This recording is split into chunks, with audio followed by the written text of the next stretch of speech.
লাখ মহিলা আছে আমাক 4,000 কোটি টকা লাগিব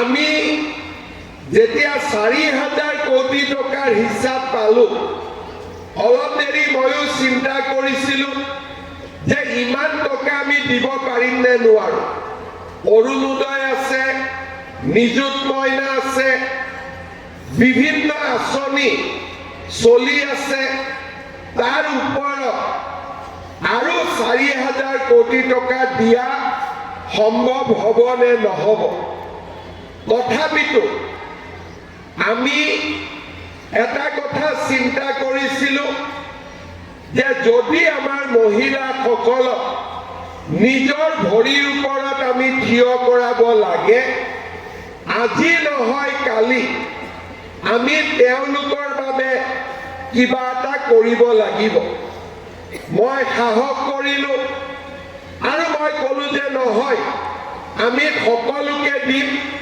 যোনে যোনে আগবাঢ়ি আহে খালি এটা কথা আপোনালোকে মনত ৰাখিব যে যাৰ 3টাতকৈ বেছি সন্তান আছে তেওঁলোকক আমি লাখপতি বাইদেউৰ কাৰণে মাতিব নালাগে কাৰণ তেওঁলোকে ল'ৰা ছোৱালীক শিক্ষিত কৰিব লাগিব চিন্তা বেছি আকৌ এইবিলাকত মাতি আনিলে তেওঁলোকে নোৱাৰিব গতিকে এটাই মাত্ৰ ৰাখিব যে 3টাতকৈ বেছি সন্তান হ'ব নালাগে তেখেত আমি ফৰ্ম দিলো ফৰ্ম ফিল আপ কৰিলো আৰু আমাৰ লগত 34 লাখ 34 লাখ মহিলা সিলেক্ট হল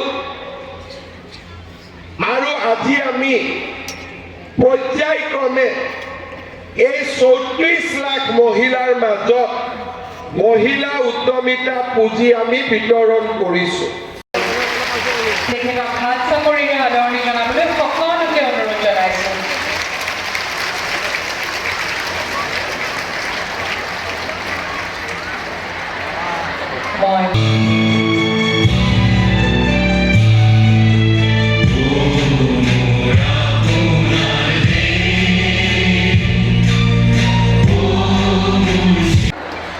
এবাৰ নগাঁও গ্ৰাম পঞ্চায়েতৰ শ্ৰীমতী মুনু পাঠকক আগবাঢ়ি আহিবলৈ অনুৰোধ জনাইছো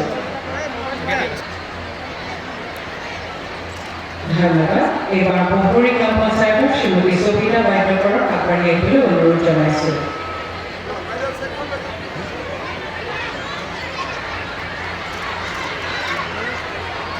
ধন্যবাদ এবাৰ দক্ষিণ পূব পাকা গ্ৰাম পঞ্চায়েতৰ শ্ৰীমতী অলকা মণ্ডলক আগবাঢ়ি আহিবলৈ অনুৰোধ জনাইছো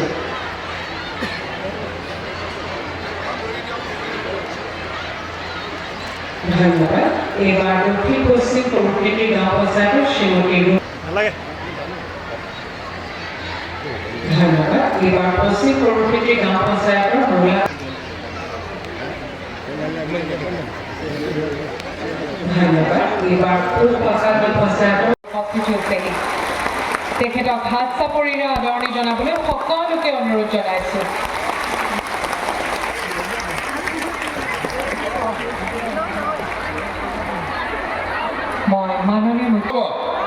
আজি নিব লাগিবই একদম পাক্কা ঠিক আছে সকলোৱে মোৰ লগত একেলগে কওক ভাৰত মাতা কি ধন্যবাদ মুখ্যমন্ত্ৰী ডক্টৰ হিমন্ত বিশ্ব শৰ্মা ডাঙৰীয়াৰ এই 5টা বছৰৰ চৰকাৰৰ এক অন্যতম অভিলেখ প্ৰাক্তন অতিথি সাংবাদিক বন্ধুসকলকো আদৰণি জনাইছোঁ মাননীয় আছে তেনেকুৱা নহয় সমান্তৰালভাৱে তেখেতে আমাক কৈছিলে যে অসমখন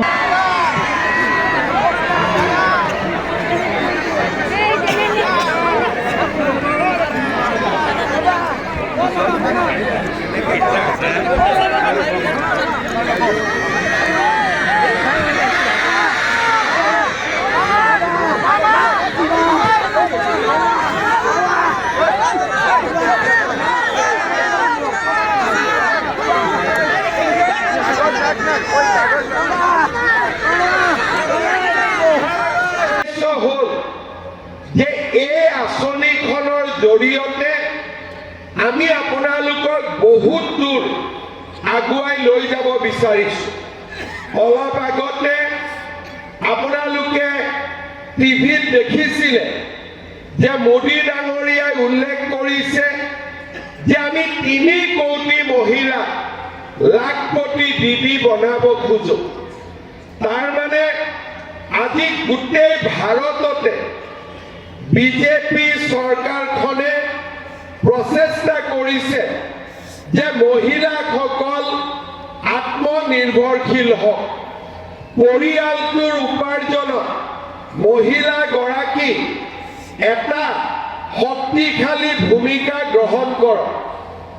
আমাৰ অসমত 40 লাখ মহিলা, 8 লাখ মহিলাই ইতিমধ্যে লাখপতি বাইদেউৰ সন্মান পাইছে, কাৰণ তেওঁলোকে বছৰত 1 লাখ টকাৰ ব্যৱসায় ইতিমধ্যে কৰিছে, বহুজন সফল হৈছে। এতিয়া আমাৰ এটাই কথা যে যদি এজনে পাৰিছে 10 জনে কিয় নোৱাৰিব?